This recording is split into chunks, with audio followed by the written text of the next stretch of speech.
Eu comecei mais ou menos recente, depois de vários anos estudando publicidade comercial, né, junto ao grupo do REC, tem alguns colegas queridos aqui.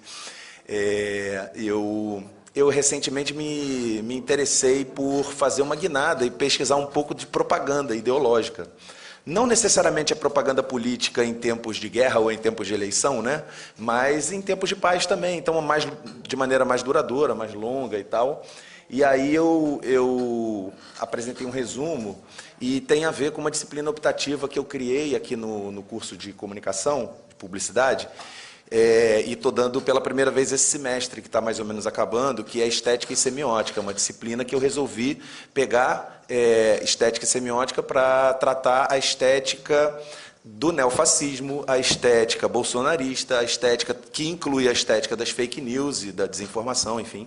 Então é mais ou menos sobre isso que eu vou falar. O título ficou A Crise é também Estética e Semiótica, sobre a ciberpublicidade neofascista. Vou, obviamente, manter um pouco dos estudos de ciberpublicidade, como a gente vem tratando já há alguns anos no REC. E eu vou ler rapidamente esse resumo, só porque isso aqui é só a metade do resumo, porque quando a gente convidou, a gente pediu resumos expandidos e tal. Então vamos ler junto aqui, porque aí depois eu passo para a apresentação com imagens para ir ilustrando. O ponto de partida dessa pesquisa que eu estou fazendo é um enunciado que circula nas redes sociais digitais. Abre aspas, a crise não é só política e ética, é também estética, e eu complemento, e é também semiótica. A partir dessa ideia, recorro a uma abordagem ampla de conceitos estéticos, semiológicos, semióticos e discursivos, de modo a promover uma análise das ideologias neofascistas que hoje retornam sem qualquer pudor e que se aproveitam da formação social e subjetiva do brasileiro como cordial, segundo Sérgio Buarque de Holanda, e incivil, como Muniz Sodré. O discurso de ódio, baseado em algoritmos e em bolhas informacionais, faz parte desse cenário dramático. Neste percurso, retomo a crítica à ideologia pós-moderna, que preparou as condições de possibilidade da crise da verdade e da instauração da pós-verdade. Se a falsa notícia não é jornalismo, ela é uma verdadeira propaganda. Hoje, a publicidade e a propaganda são mais eficazes quando se disfarçam de outras linguagens, quanto menos se parecem com publicidades e propagandas tradicionais.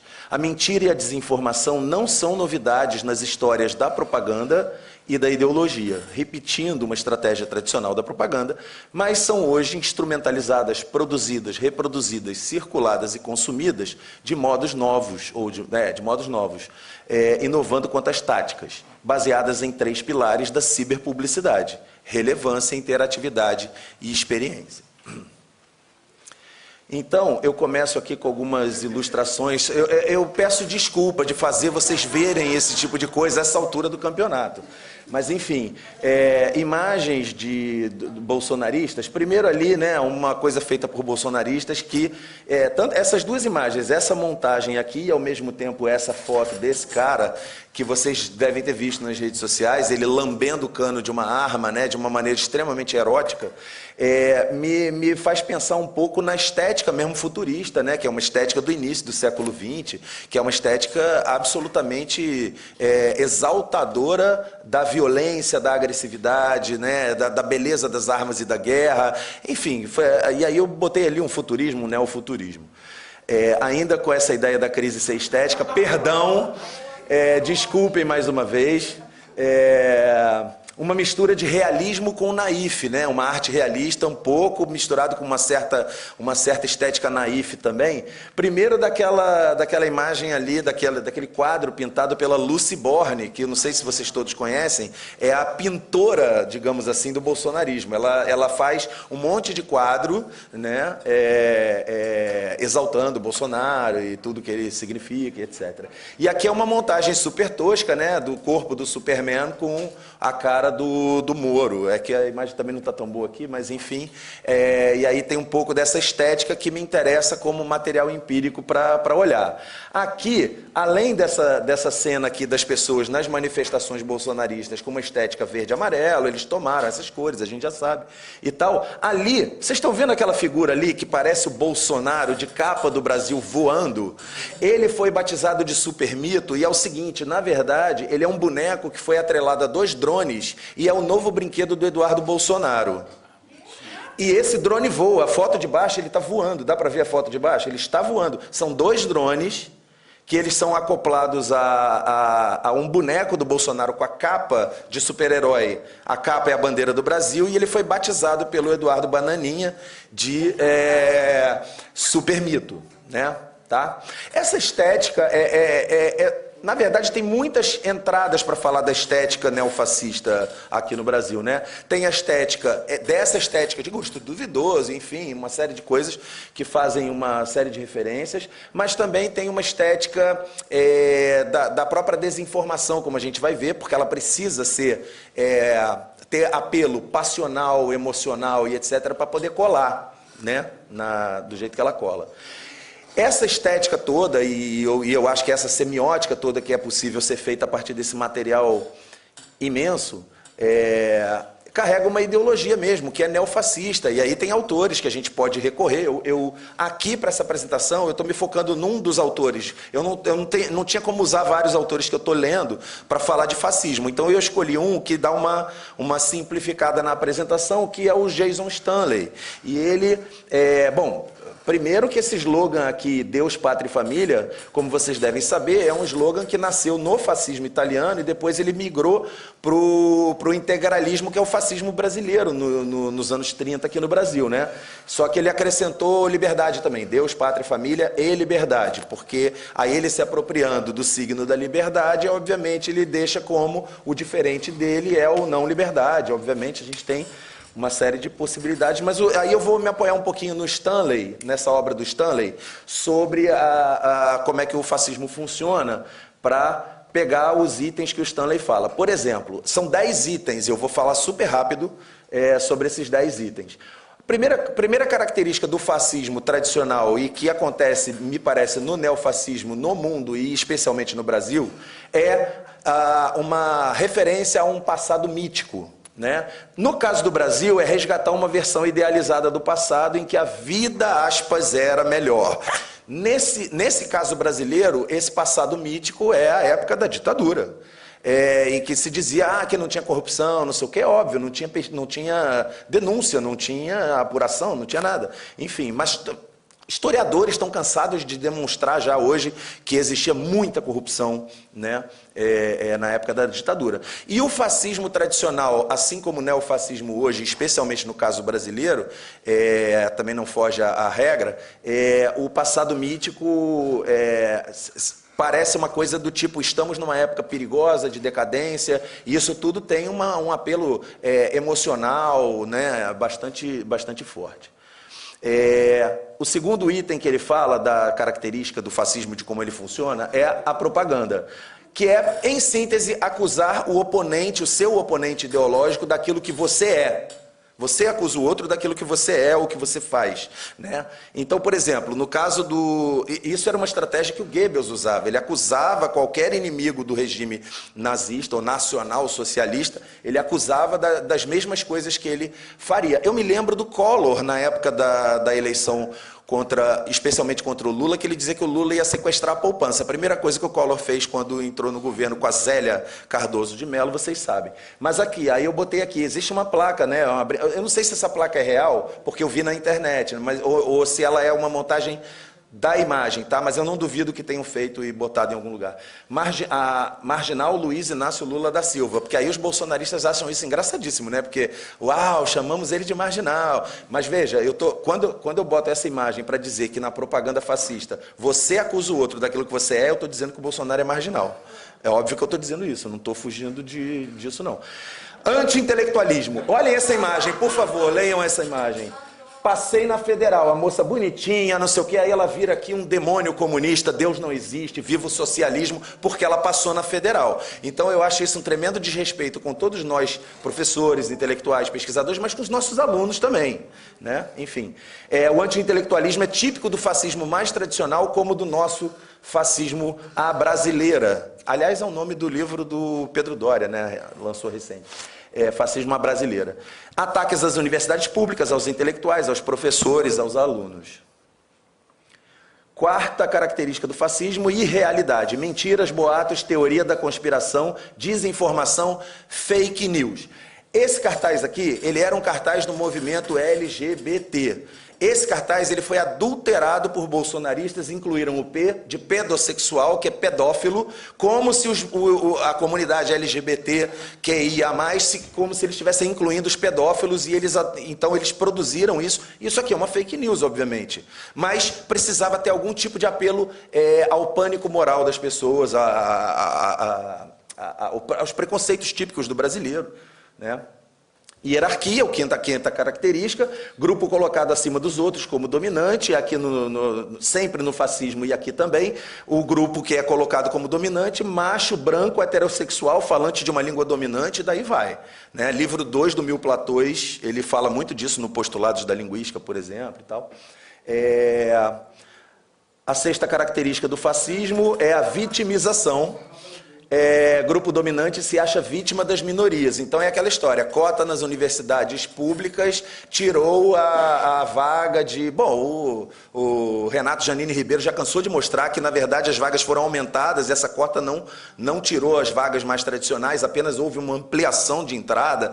Tem vários números para trazer, mas esse grupo dominante, normalmente neofascista, ele vai se colocar como uma vítima das chamadas minorias. Bolsonaro falava, não tem espaço para as minorias. Vocês lembram disso, né?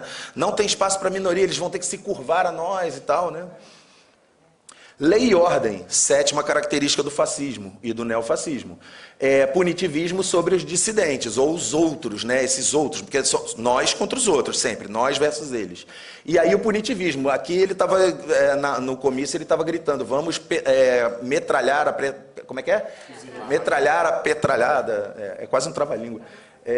Mas é isso, daquela agressividade que eu falei no início, que era bem da estética futurista, por exemplo, né?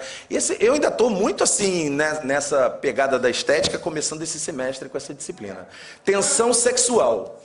Acabei de ler o Reich, muito interessante, um livro que ele escreve em 33, depois ele reescreve na 46, que ele vai justamente associar a característica do homem seduzido pelo fascismo a uma espécie de repressão sexual, a uma espécie de sexualidade muito mal resolvida, mas que é apropriada por um discurso extremamente da autoridade, e aí o líder fascista é aquele cara que meio que canaliza aquelas pulsões sexuais. É muito interessante, parece que ele escreveu muito mais recentemente do que no início do século XX, né? Mas enfim, a ideia é essa, sexualidade mal resolvida, culpada e apropriada, né? Ela é apropriada por essa lógica aí neofascista, criar pânico moral e proteção pelo líder fascista. O líder fascista é aquele que protege você das ameaças à sexualidade ou qualquer coisa assim. E aí tem a tia Damares ali, como vocês estão vendo, o livro do Reich, e essa fake news do Bolsonaro, que já tem vários anos, né? Foi há 4 anos, né, na campanha contra o Haddad, que ele botou que o Haddad era o candidato do kit gay e tal. Não sei se vocês tiveram oportunidade, eu peguei o livro do kit gay, né, e li. É maravilhoso, é um livro de educação sexual para os professores orientais. Não tem nada, é óbvio que eu fui ler por um interesse de saber o que estava no livro. Eu já sabia que não era um kit gay, mas era legal e vale a pena dar uma lida. Tem em PDF, você acha fácil.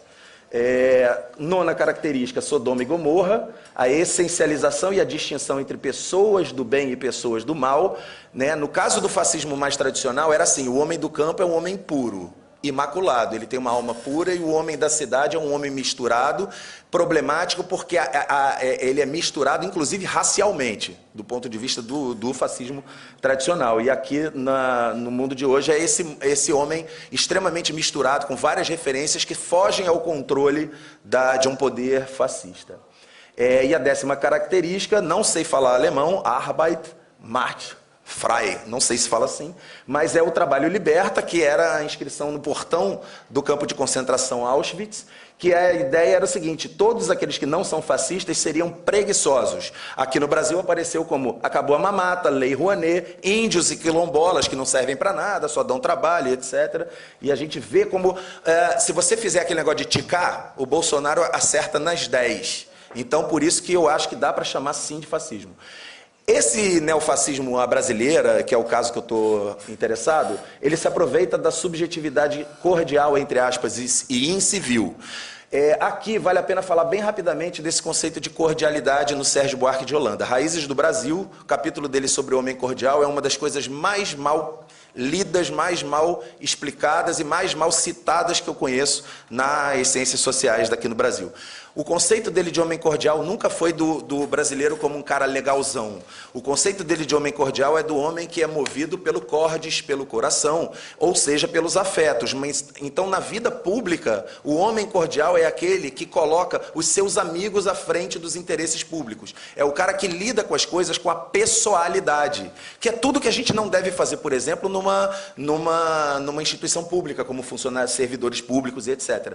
O Sérgio Buarque está falando do homem cordial, que é aquele homem, o brasileiro, ele é o homem que é movido pelos afetos, das suas relações pessoais, muito mais do que por uma racionalidade profissional e com um distanciamento minimamente. Então esse é o homem cordial, mas ele tem uma máscara de cordialidade como sendo aquela cordialidade bacana. Só que ele diz em algumas vezes do texto, e eu reli o texto já algumas vezes procurando isso que eu estou falando, está lá dito que aquilo ali é uma máscara. A cordialidade, assim, é uma máscara para um brasileiro que é historicamente socializado e subjetivado como extremamente violento, sob a carapaça do brasileiro legalzão. Então o homem cordial dele já é uma crítica ao que hoje algumas pessoas falam. Ele estava errado. Não, ele já estava criticando que não era aquilo. Então, e o homem, o brasileiro como incivil, né, o último livro do Muniz Sodré do ano passado, é muito interessante também, porque aí ele fala de uma perda do comum.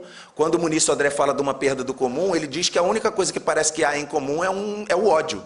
Parece que isso é uma forma de botar, é uma forma de fazer o comunitas meio que misturado com o imunitas lá do Máximo, mas é uma situação extremamente complicada aqui no Brasil, porque o comum ele foi meio que reduzido, né, àquilo que os gregos, quando fundaram a democracia lá atrás, eles chamavam de erística. Erística é rivalidade. Mas lá na democracia grega, quando eles criam, a erística, rivalidade, ela era equilibrada com a filia, que era o amor, o apreço pelos... Nossa Senhora! Pelo concidadão. Obrigado.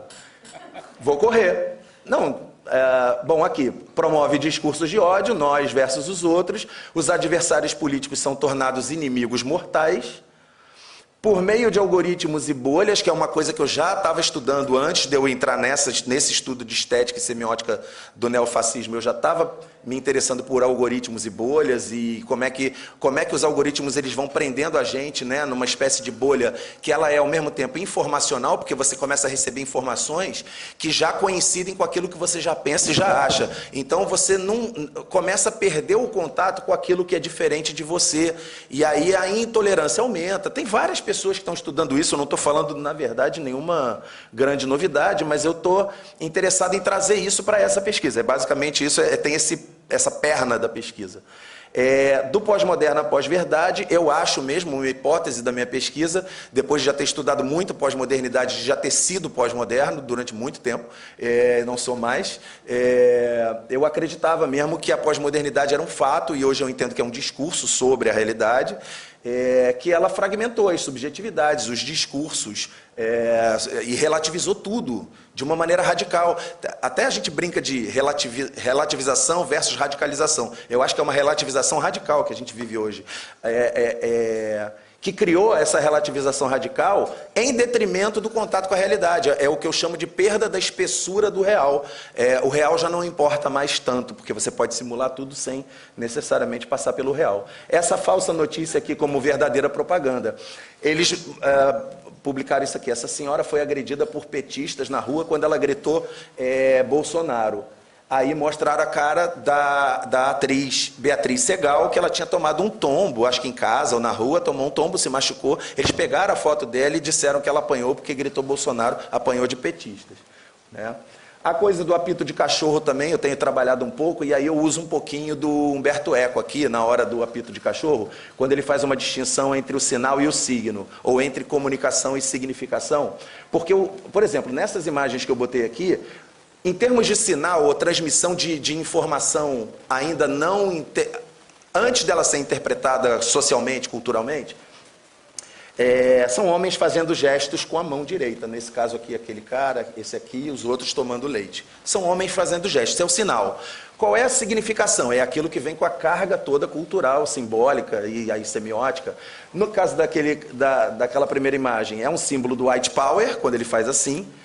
Aqui é aquele cumprimento nazista, que ele podia ser assim, mas várias vezes o Hitler também fez assim, tem várias imagens dele só fazendo assim, é aqui. E aqui é o copo de leite também, que os nazistas eles achavam que a raça ariana era a única cujo organismo biologicamente conseguia digerir direito o leite, a lactose. Então era uma promoção da branquitude da raça ariana. Estou bem no final mesmo, está acabando. Desculpa, 1 minuto talvez, eu acho que eu já passei, né? E aí, me interessa também em algum momento, para não perder o contato com esse conceito lá do grupo de pesquisa, que é o ciberpublicidade, a coisa da relevância da interatividade da experiência. Porque, veja, essa produção toda de conteúdo que os bolsonaristas fazem, ela precisa partir da ideia de que são conteúdos que já têm relevância para aquela bolha deles, para aquela que é uma bolha grande, mas precisa ter relevância para aquilo minimamente ter algum apelo e alguma sedução estética e etc. A interatividade é porque não há só produção desse tipo de imagem, desse tipo de semiose, por parte de estrategistas do Bolsonaro ou do neofascismo. As próprias pessoas da sociedade estão fazendo isso o tempo todo, interagindo com essas narrativas o tempo todo, mixando, remixando, editando essas imagens e etc. E eu preciso ver isso em algum momento. E a experiência é porque, na verdade, isso tudo me parece que para eles é como uma marca que não quer fazer só uma experiência de marca, ela quer fazer uma experiência de vida com as pessoas. E isso daqui, para esses caras, eles estão tentando salvar o Brasil. Então, é muito mais do que simplesmente emitir uma opinião, né? É um apelo muito forte. E aí eu termino. Eu tive que correr um pouco, né? Mas acreditem, eu deixei muita coisa de fora só para poder não abusar do tempo de vocês. Muito obrigado. 22 minutos. Porra, sacanagem. Eu tentei te salvar. Obrigado, Lili. Eu tenho que fechar isso aqui, cadê o mundo?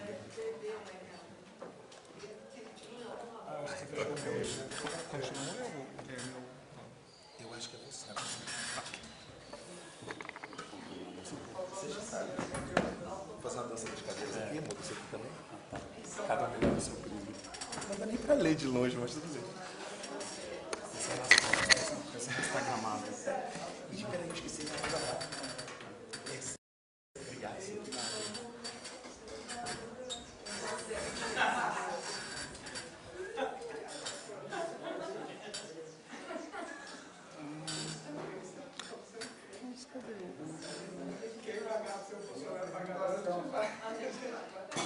Alguém continua controlando o tempo? Porque eu já estou cansado de controlar o tempo e eu queria aproveitar um pouco a mesa. Obrigado, Lilica. Obrigado, Lilica. Tudo bem, gente? Boa tarde. Me ouvem bem? Sim? Vou cronometrar aqui também. Um prazer estar aqui. Obrigado aos organizadores, obrigado pelo convite. É super inspirador, nutre a gente, né? Ouvir esses comentários. Adoro ouvir o Guilherme sempre. Pena que são 20 minutinhos só, né? E eu, enfim, eu sempre me atrapalho um pouquinho com essa correria dos 20 minutos, então eu vou fazer um pouco como o Guilherme, também vou já ler a introduçãozinha do texto, porque daí já fico mais tranquilo, né? Daí pelo menos já falei tudo que está na sequência, e daí a gente vai para as imagens, né? Que é essa perfumaria que a gente faz, que é tão gostosa, né? De encontrar imagens. Mas eu queria só comentar, antes disso, que esse texto, lógico, né? Tem por base pesquisas que eu tenho, enfim, desenvolvido, coisas que têm passado pela minha cabeça, particularmente, né? Nesses últimos anos, e que compõem aí o pós-doc que eu estou fazendo aqui com a Clotilde, né, com a Clô, e que, sem dúvida, como sempre, né, ouvindo o Guilherme falar e também os trabalhos anteriores, eu acho que partem muito das experiências, né, que a gente tem vivido, então por isso que eu percebo tantas coisas em comum, até porque o contexto foi muito poderoso, né, muito forte aí, né, e atuou aí sobre nossas existências cotidianas, trabalhos, atividades e por aí vai.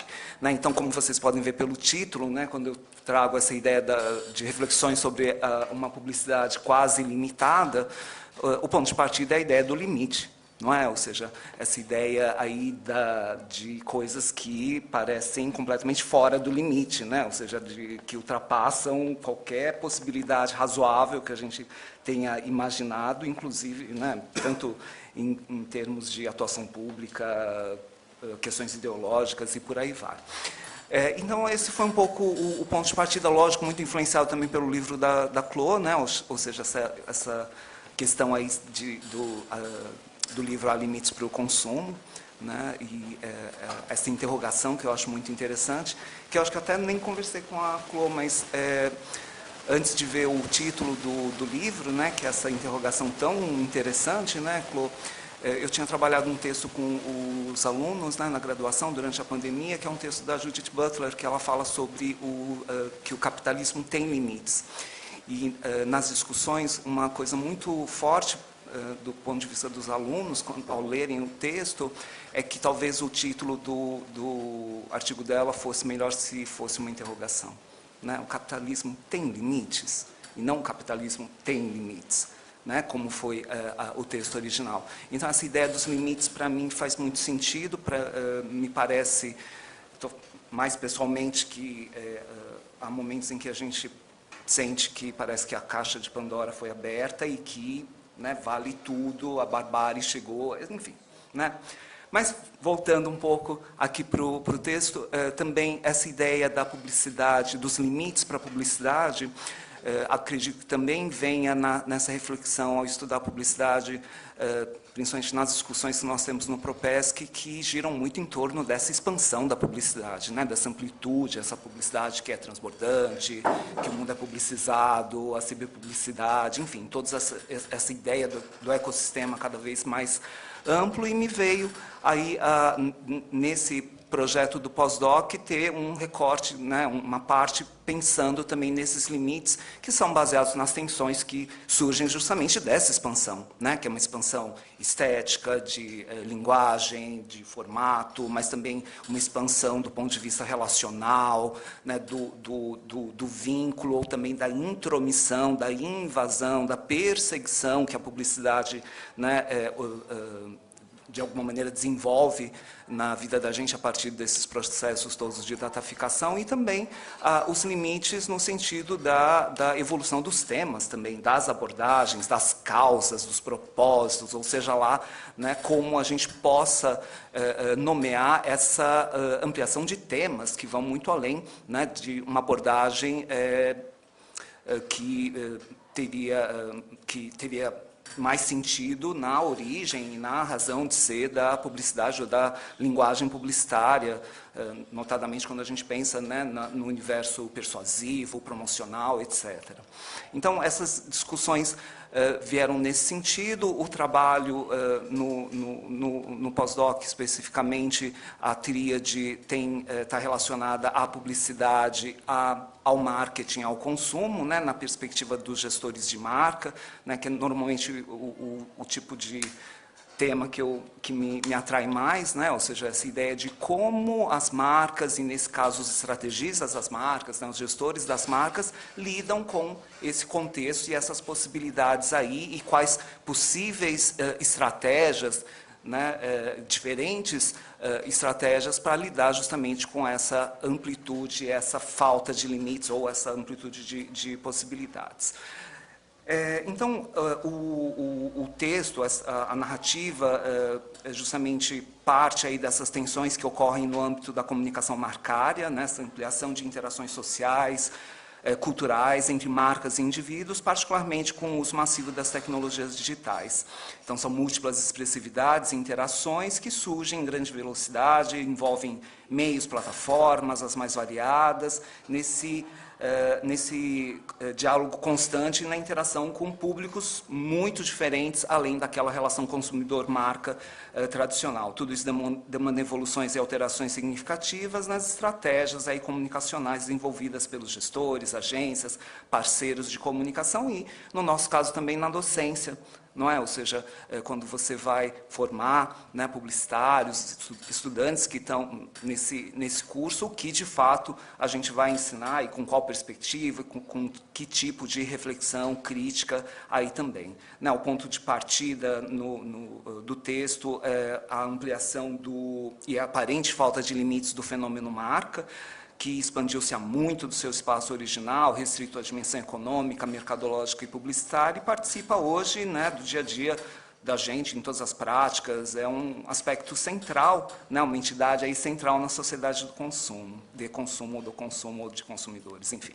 Na sequência, exploraremos a ampliação da marca nos espaços mencionados anteriormente, no consumo como prática e lógica que constrói subjetividades, relações, sociabilidades, no marketing como atividade econômica e que mercantiliza a vida de forma geral, e na publicidade, né, especificamente esse recorte como disciplina e comunicacional a serviço de processos de significação, ressignificação, que são complexos, como foi dito em trabalhos anteriores, compartilhados e muitas vezes conflituosos, principalmente em relação à estratégia que foi pensada inicialmente.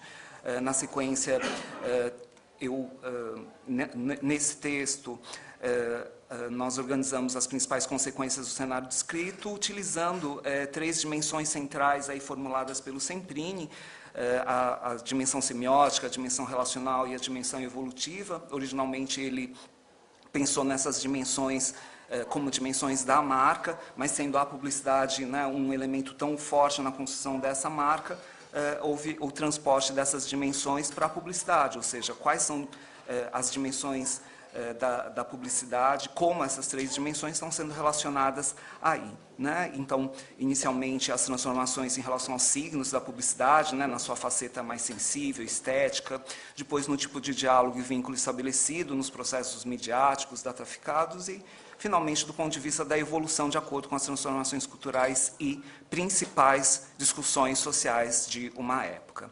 Né? E nas considerações finais, eu fecho aqui tentando pensar nessa tensão entre uma publicidade que é considerada por parte dos gestores, do mercado, como uma publicidade que é híbrida, algorítmica, super engajada, né, por parte dos produtores, de uma forma geral, e por parte de consumidores mais críticos ou ativistas, uma publicidade que é camuflada, que é controladora, que é panfletária, e pensar nos parâmetros e limites, aí citando o livro da Clotilde, né, os limites cívicos, éticos, afetivos, que possam ser necessários, né, para uma publicidade responsável e atenta, ou pelo menos, de alguma maneira, que reflita sobre o bem comum, né, ou seja, essa ideia de um cenário que ainda está em construção e que a publicidade...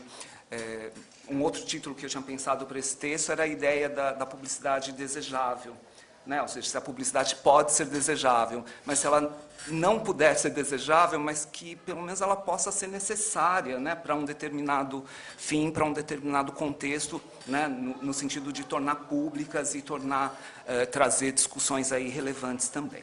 Então, esse é Nossa, já consumi metade do meu tempo só lendo essa introdução, mas já estou bem mais tranquilo para passar um pouquinho pela apresentação. Então, esse é o ponto de partida, né? Então, separei umas imagenzinhas engraçadas também, né, para dar uma alegrada aqui. Então, essa ideia, né, das tensões aí, né, ou seja, de quanto a publicidade pode ser indesejada, né, pode ser aí pouco atraente, né, e gerar como reação esse movimento de, puxa, né, cala a boca, marcas, não quero ver propaganda, não estou a fim de ter contato com você.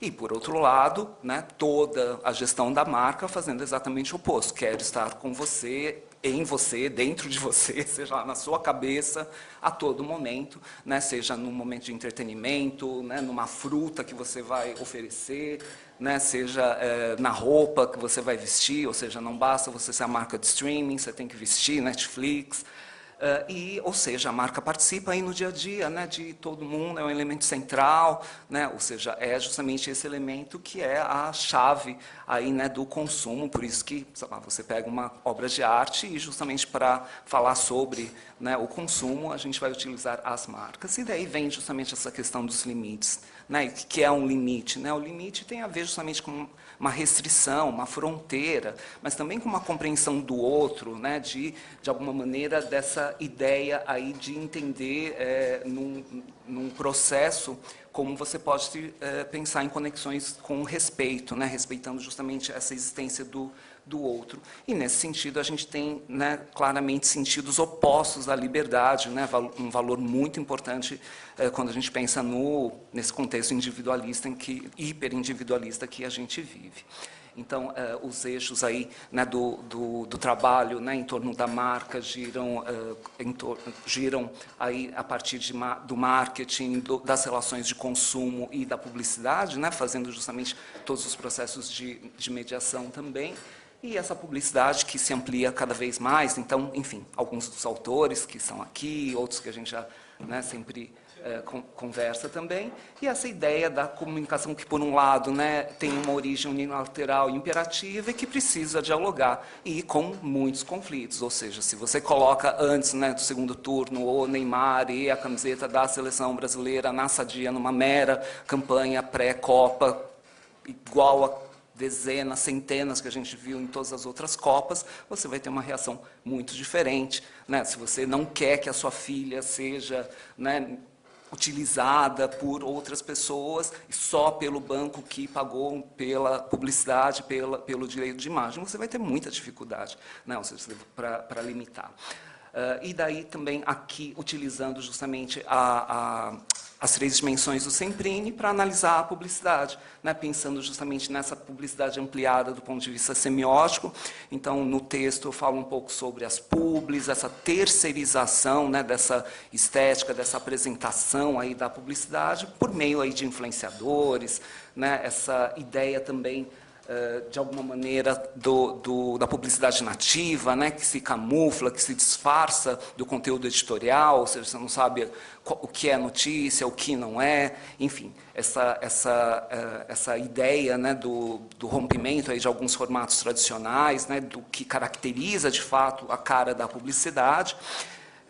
Por outro lado, quando a gente pensa nessa ideia relacional, né, da proximidade, a gente está falando tanto do ponto de vista das questões de dados, mas também dessa presença que é muito, muito forte. Então, trouxe até um exemplo que tem essa estação de metrô, né, de São Paulo, Estação Saúde, e daí tem essa farmácia que se chama Ultrafarma, que nomeia uma estação de metrô, então vira Saúde, Ultrafarma, né, então essa a associação aí e que invade todos os mapas de metrô, enfim, todos os sistemas de mobilidade, de locomoção também, por exemplo.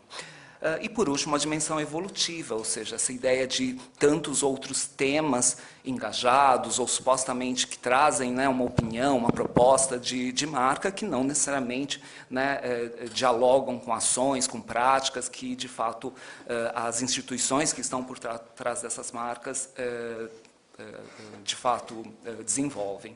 Então, a gente tem consequências tanto na linguagem, no conteúdo, nas expressões, do ponto de vista da primeira dimensão semiótica. Quando a gente pensa na dimensão relacional, a gente tem processos novos de mediatização, de propagação e de curadoria. E, por último, quando a gente fala da dimensão evolutiva, a gente está falando de causas, a gente está falando aí de opiniões que trazem, sem dúvida, polarizações também como consequência. Um ponto que eu acabei não falando na introdução, mas só para comentar rapidamente, daí também aqui a gente tem um pouco dessa orientação aí que pode ajudar nas estratégias das marcas, quando a gente pensa na dimensão semiótica, essa ideia da marca artista, pensando no capitalismo artista, do Lipovetsky, ou seja, essa ideia, né, da importância dessa expressão, dessa expressividade, artista muito entre aspas, lógico, a marca mídia para dialogar com esse usuário mídia e uma marca cidadã para dialogar justamente com essa ideia do consumo, do consumidor cidadão também, né, do Canclini, por exemplo. E aqui eu trouxe alguns exemplos também, né, ou seja, sabores da Coca-Cola, por exemplo, novos, né, o que é um sabor digital, o sabor de um pixel, o sabor de algo do gênero, ou os podcasts, por exemplo, da Gucci, da Heineken, ou uma marca cidadã, o exemplo que eu trouxe aqui é um exemplo muito conhecido, da Patagônia, né, ou seja, que você vai usar uma publicidade para falar para as pessoas, não compre essa jaqueta. né? Ou seja, você vai utilizar a publicidade para fazer com que as pessoas não façam algo que se esperaria de uma publicidade tradicional. E nos limites, chegando à parte final, reações e caminhos, a gente está falando aí de limites em torno, né, como resposta à camuflagem, né, ou seja, a dificuldade de identificar o que é propaganda ou não, a perseguição no sentido de não conseguir se desviar de uma propaganda que é invasiva, e, por último, essa ideia do purpose washing, ou seja, de alguma maneira, né, essa ideia do greenwashing, de alguma maneira, esse distanciamento aí, né, entre discurso e prática. E como possíveis limites, coisas que me chamam a atenção, ainda é um trabalho que está, né, em construção, a gente tem uma série de iniciativas aí que você percebe que são reações. Então, no TikTok é muito comum, hoje em dia, a gente ter muitos vídeos que são respostas a publis, principalmente de restaurantes, hotéis, né? Ou seja, olha, a publi diz isso, né? Mas, olha, na verdade, o restaurante é assim, o rodízio japonês é assim, a hospedagem é assim, né? Campanhas publicitárias para atacar patrocínios ou patrocinadores de um evento, ou seja, se eu me defino como uma marca antipatrocinadora de um evento, como ocorreu há alguns dias, com reações também muito ruins depois, mas, enfim, eu achei esse exemplo muito interessante dessa marca de cerveja aí, inglesa, né, que se definiu como uma marca antipatrocinadora da Copa do Mundo em função, né, de todos os escândalos aí, trabalhistas, enfim, né, da Copa do Catar, por exemplo, né? E um outro exemplo que eu achei muito interessante foi justamente o da Jade Picon com a marca Arezzo. Interessante no sentido de que, puxa, poderia ser simplesmente mais uma treta, mais um cancelamento, mas o que me chamou a atenção foi que muita gente escreveu o quanto que isso poderia ser uma estratégia deliberada, ou seja, a marca quer de fato que muitas pessoas não gostem dela, ou, né, dentro daquela ideia do falem mal, mas falem de mim, e que não me importa, porque isso não vai fazer com que o meu consumidor habitual deixe de comprar, o que eu acho que é algo muito perigoso, né, quando a gente pensa o quão, enfim, nos limites de uma estratégia publicitária que, de fato, fogem à razoabilidade, como diria a Clotilde aí, né? Então, aqui um pouco da síntese do que a gente comentou. E a gente está falando justamente dessa ideia, né, de uma reação, né, de limites, que eu acho que vem muito mais do mercado, das relações de consumo, do que necessariamente de regulações. A gente, não é a ideia é trabalhar questões de regulamentação, essas questões, mas falar um pouco mais de como, né, as próprias práticas e diálogos entre os consumidores, entre pessoas e marcas, vão se desenvolver. E eu trouxe aqui como último slide uma coisa que me chamou muito a atenção, um e-mail que eu recebi dessa editora que se chama Reflexão Acadêmica, que traz aí a Black Friday 10% off para, né, uma super oferta para publicar artigos acadêmicos. Então, isso, de fato, será que é uma publicidade responsável, atenta ao bem comum, né, que pensa, né, em limites éticos, cívicos, afetivos, seja lá o que for? O gerente ficou maluco, publique já por causa da Black Friday. E eu achei que para esse nosso fórum seria muito significativo, né? Muito interessante a gente fechar com isso, até pelo nome da editora, eu achei ótimo. Me provocou grandes reflexões aí também. Obrigado, gente.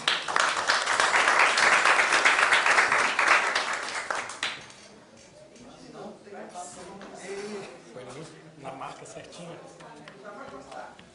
Obrigado, Silvio. Elegância em pessoa. Obrigado. Deixa eu localizar o meu aqui. Eu tenho que localizar onde a minha foi parar agora, que eu baixei. Eu tinha aberto todo o Firefox. Já foi para algum lugar que eu vou descobrir aonde agora. Aqui, ó. Nossa, será que sumiu? Era Firefox, não era? Apresentação para peça.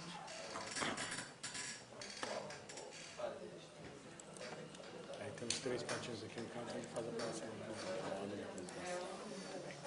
Deixa eu cronometrar o tempo também. Vou ficar do seu lado também. Tentar cronometrar o tempo aqui para não me perder também. Não prometo muito. Não prometo muita coisa, mas vou tentar.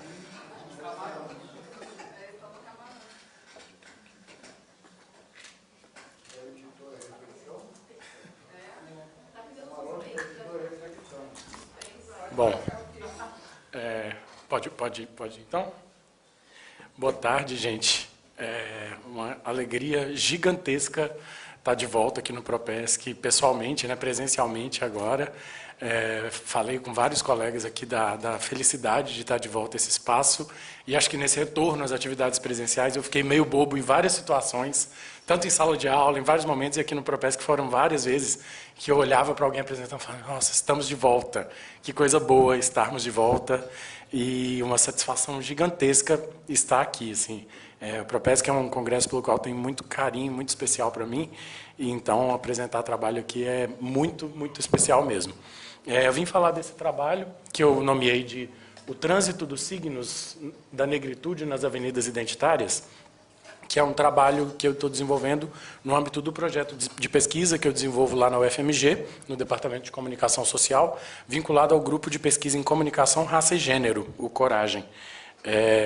Então, esse projeto ele teve início, né, em 2019, desde 2019 venho desenvolvendo esse projeto aí, a ideia é que ele ocorresse entre 19 e 22, mas a gente teve uma pandemia aí nesse processo, e aí eu tive que prorrogar esse projeto aí junto ao departamento, e aí pedi uma prorrogação até 2024 para tentar finalizar isso aí. Ontem mesmo, preparando a apresentação, eu estava incomodado até compartilhando esse incômodo com vocês da preparação aqui, estava incomodado com a ideia do envelhecimento do corpus, né? Assim, o material que eu selecionei para analisar, ele é referente a 2018, 2020, né?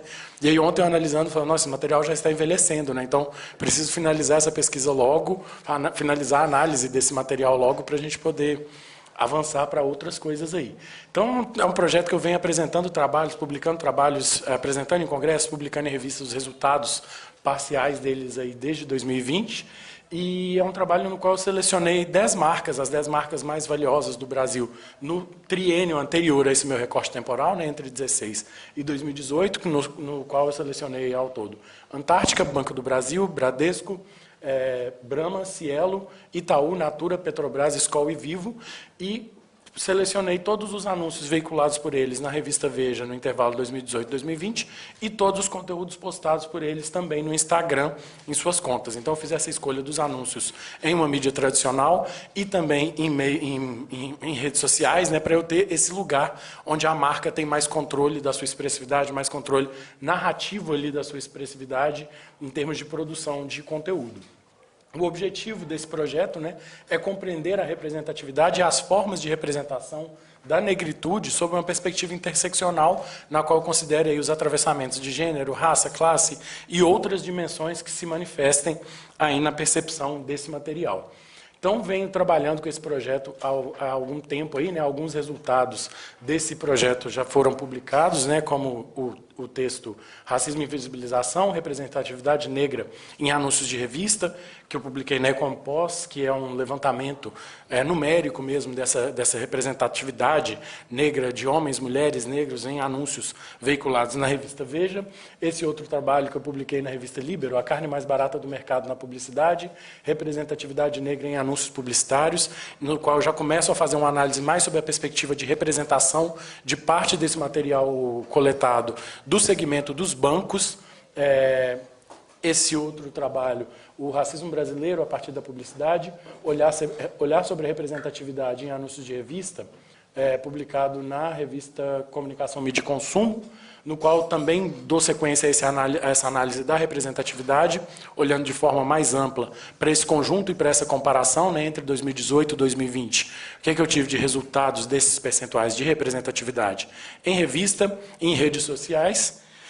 Esse trabalho, publicado na revista Anagrama, com autoria e com as bolsistas de iniciação científica que eu tive participando do projeto comigo, que é Racializando a Publicidade de uma Paixão Nacional, Representatividade Negra no Segmento de Bebidas, no qual o mesmo movimento que eu havia feito anteriormente ali no segmento bancário, faço junto com as duas bolsistas que trabalharam comigo no primeiro ano do projeto, olhando para o segmento das bebidas alcoólicas que estão no nosso corpus. E o mais recente, publicado também, publicado na revista aqui da UFF, inclusive, na Mídia e Cotidiano, a roleta interseccional na análise da publicidade, alguns resultados. Então, nesse primeiro momento, né, dei uma olhada ali nas dimensões da representatividade e agora, né, avançando mais para essa etapa final da pesquisa, quero compreender essas formas de representação e aí, nesses desafios de compreender essas formas de representação, fui pensar um pouco no uso da interseccionalidade como método. E aí eu tive contato com um trabalho da Fernanda Carreira, no qual ela propõe essa roleta interseccional para análise de objetos comunicacionais, e aí eu fiz um exercício analisando alguns materiais desse meu corpus a partir dessa metodologia dela, para ver se ela seria adequada ao projeto, à minha proposta de pesquisa.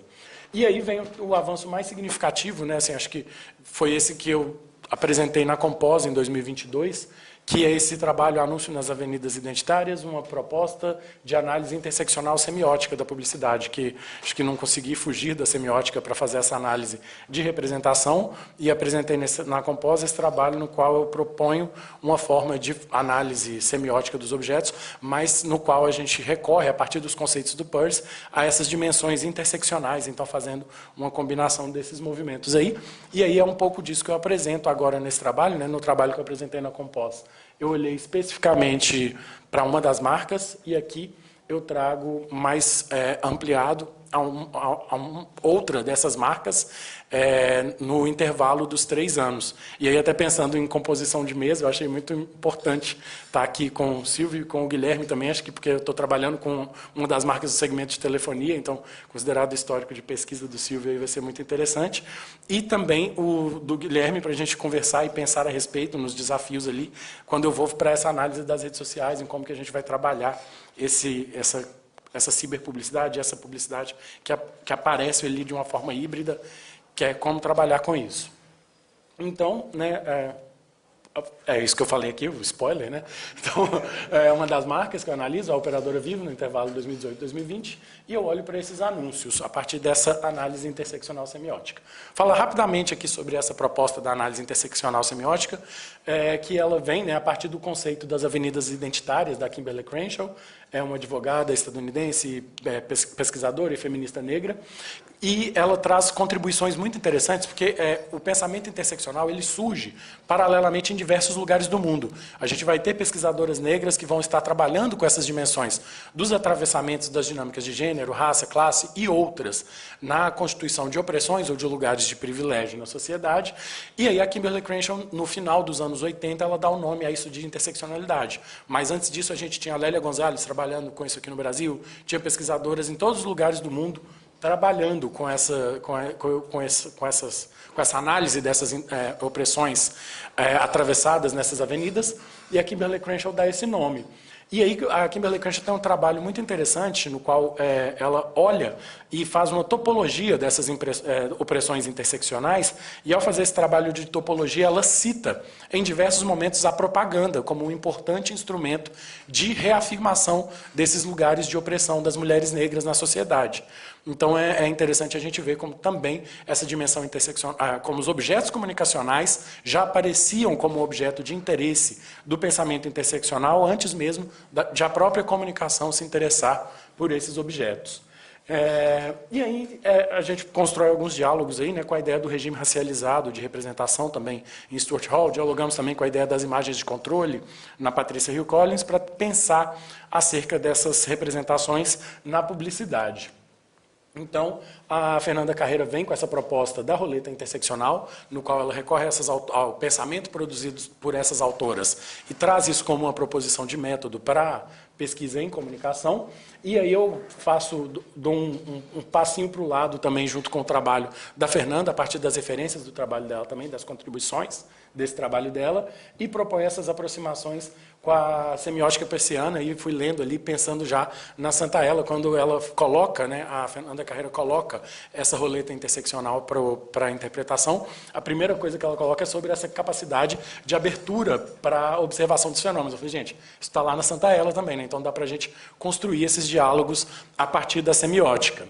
Então, né, assim, pensando, trazendo a citação da Santaella aqui, né, ela fala, qualquer coisa que esteja de algum modo e em qualquer sentido presente à mente, isto é, qualquer coisa que apareça, seja ela externa, seja ela interna ou visceral, quer pertença a um sonho, ou a uma ideia geral e abstrata da ciência, ela falando sobre essa capacidade de os fenômenos nos sensibilizarem para fazermos análise sobre ele. E aí ela diz, o primeiro olhar que devemos dirigir a eles, os fenômenos, é o olhar contemplativo. Contemplar significa tornar-se disponível para o que está diante dos nossos sentidos. Desautomatizar, tanto quanto possível, nossa percepção. E aí, em diálogo com essa teoria interseccional, em diálogo com o pensamento, com autores que produzem sobre esse pensamento racial, eu fiquei sensibilizado, tocado pela ideia do racismo como estrutura, né? A gente chamar o racismo de estrutura, ele acabou virando um subterfúgio para que não se pense no enfrentamento a ele, não se pense em caminhos para desconstrução ou reconstrução, como diz o Francisco Leite sobre isso. O que é que a gente faz diante dessa estrutura? E aí quando eu olho nessa dimensão semiótica, eu olho para isso assim. O racismo como estrutura, às vezes, ele passa por tantos de nós, né, por todos de nós, muitas vezes, né, nem sempre, mas muitas vezes, por todos de nós, ele passa despercebido justamente porque a gente não é sensibilizado a perceber isso como fenômeno. Então, a gente naturaliza e só vai perceber isso no posterior, quando vem os tais dos cancelamentos, as críticas ou reações a esses atos de insensibilidade.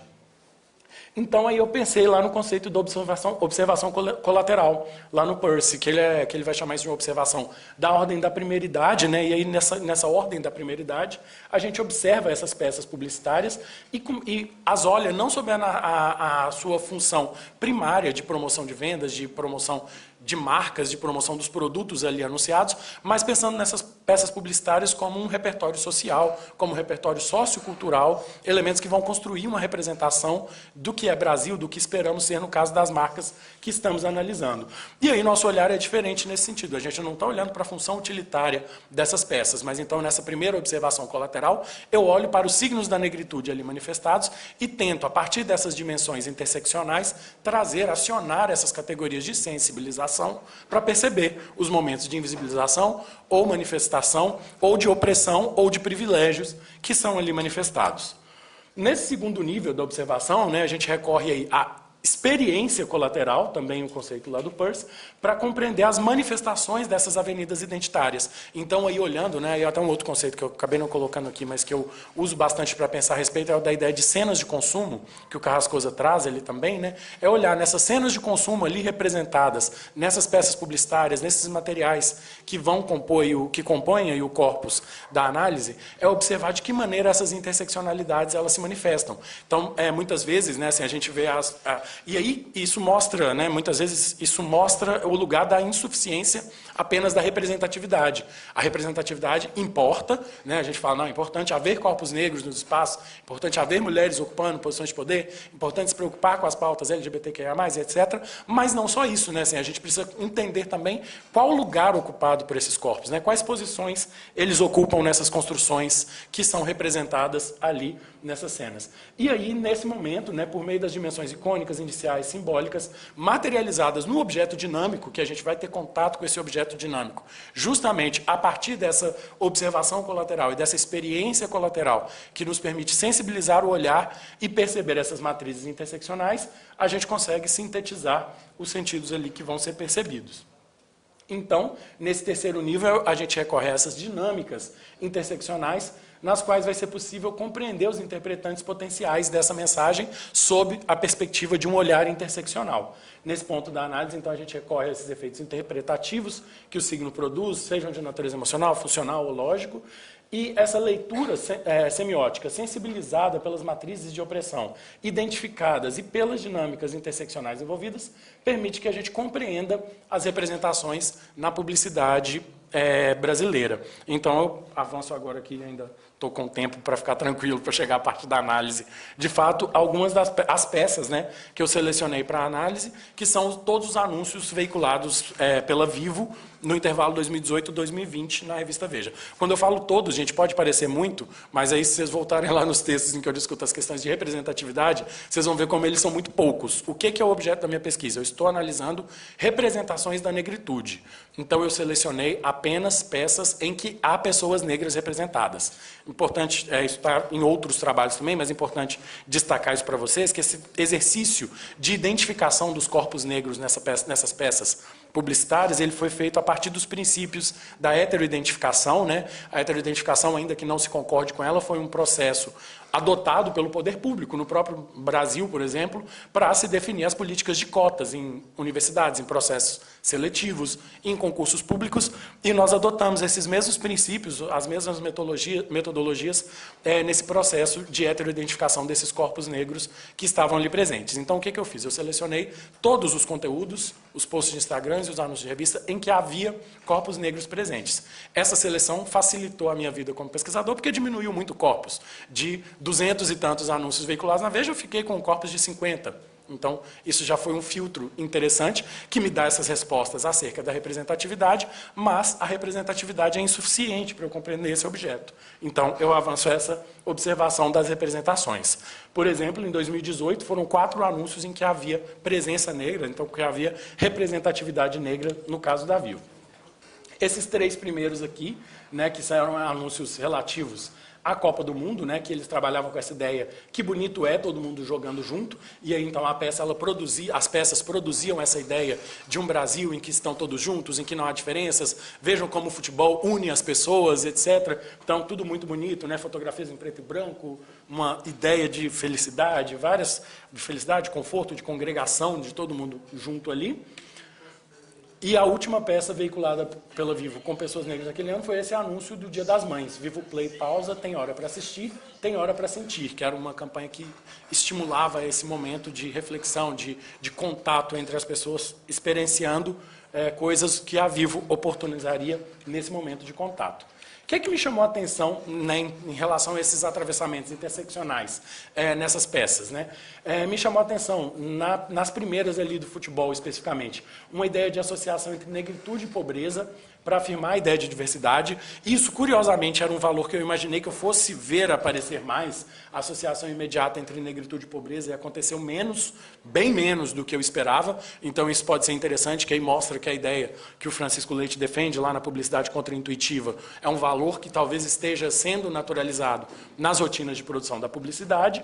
Mas nessa primeira peça, por exemplo, aqui, eu tenho um menino negro sem camisa e que vem para criar para a gente essa ideia de, não, veja como na Copa todo mundo está junto aqui e tal, e o menino negro pode estar associado a esses signos de, não, ó, todo mundo junto, inclusive o menino pobre, sem camisa, né? E isso me remeteu, inclusive, àquela foto, né, que viralizou do Réveillon aqui em Copacabana, do menino no mar, né, em 2018, se não me engano, me remeteu muito a isso.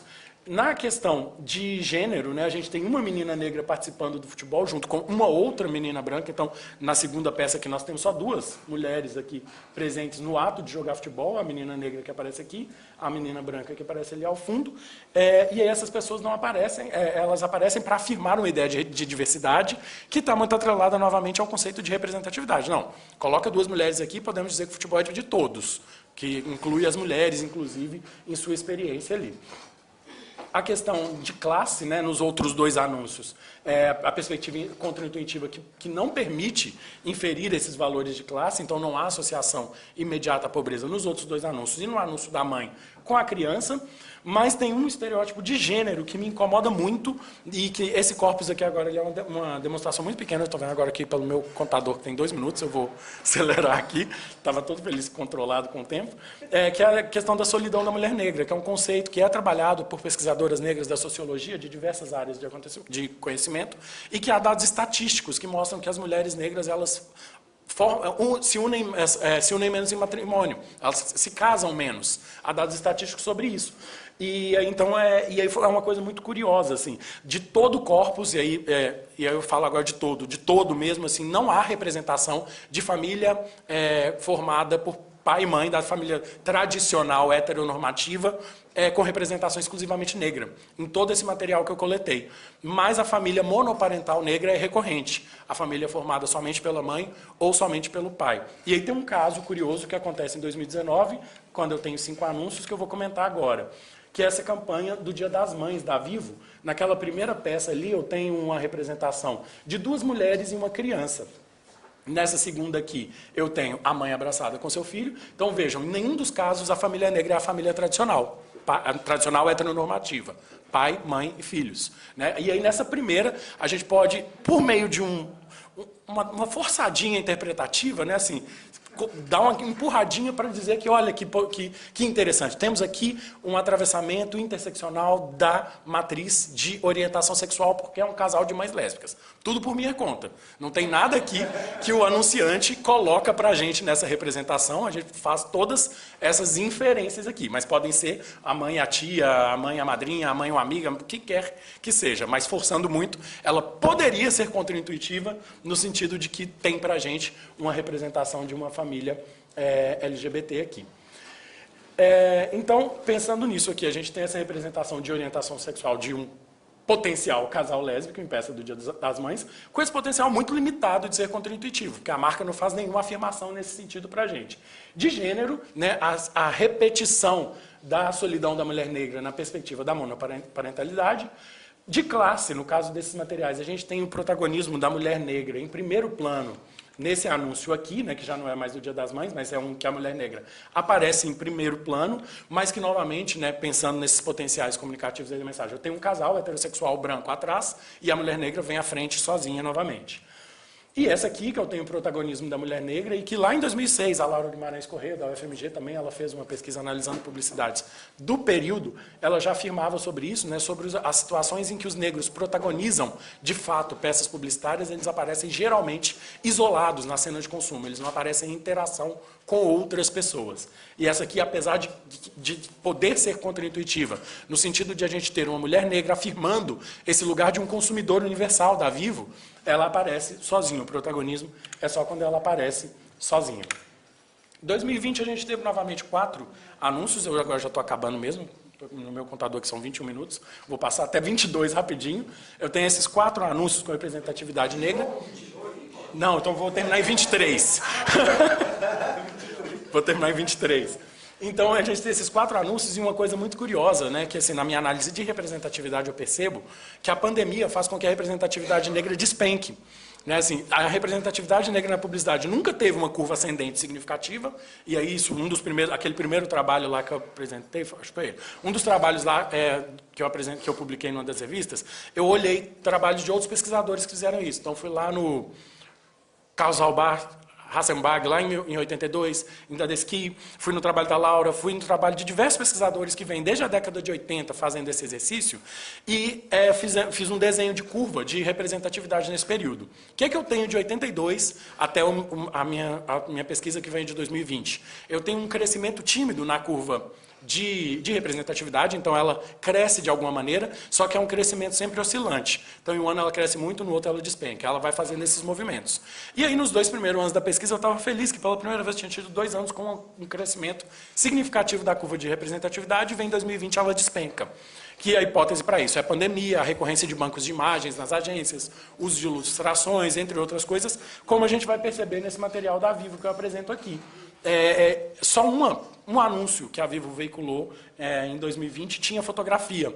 Os outros eram todos com imagens, né, um com ilustração, um outro com a imagem da série Stranger Things aqui, e esse também com uma ilustração 3D aqui. Só esse tinha fotografia, uso de fotografia. Então, o que eu posso pensar na questão da representação? Na representação da cena de consumo da primeira peça, não dá para falar muito, porque não é uma cena de consumo construída pela Vivo. Eles recorrem à imagem da série, então a série já tem problemas de representatividade, porque ela tem só 2 personagens negros dentro de seu elenco principal ali, mas aí pensando nos Estados Unidos, nas suas dinâmicas raciais, também não entra no escopo da nossa análise, não é o caso de debatermos aqui. Então, é apenas essa reprodução. A gente tem a questão de gênero, da monoparentalidade repetida. Aqui, né, a gente tem o avô abraçado com as 2 crianças, aqui só o pai com a filha, né, olhando especificamente para esse.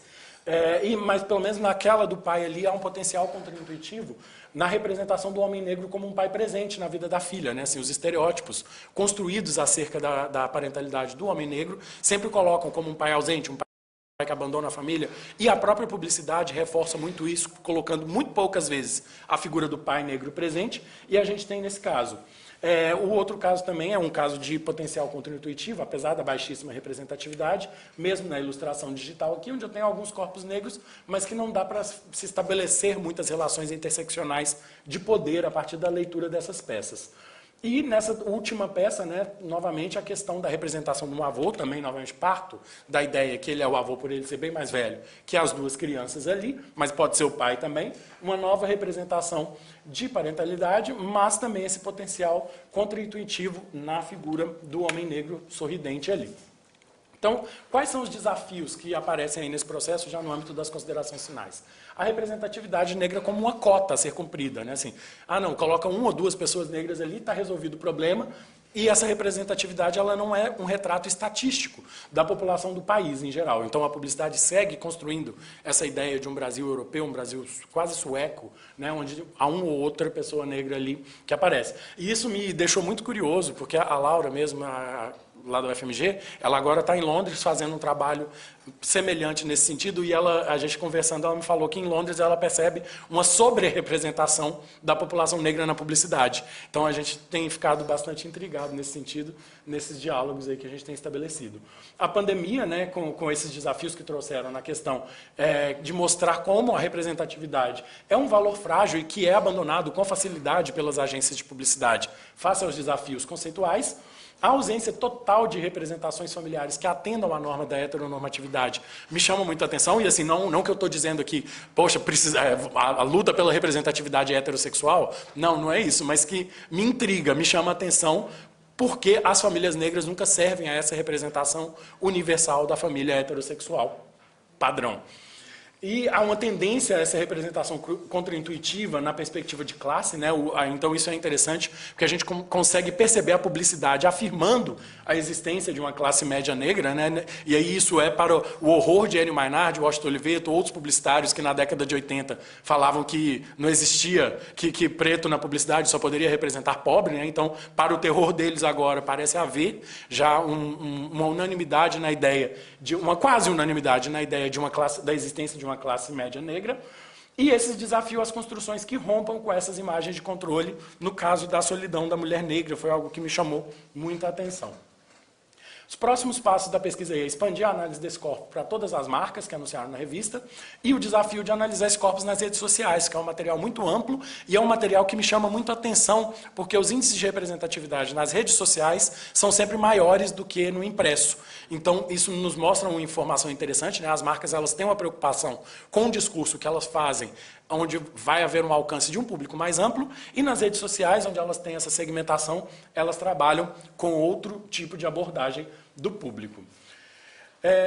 E aí, a minha hipótese para essa questão da maior representatividade nas redes sociais passa também pelo fato de que nas redes sociais é mais recorrente que as marcas usem imagens produzidas em espaços públicos, mas também isso é hipótese ainda que vai surgir no final da análise. Obrigado, gente.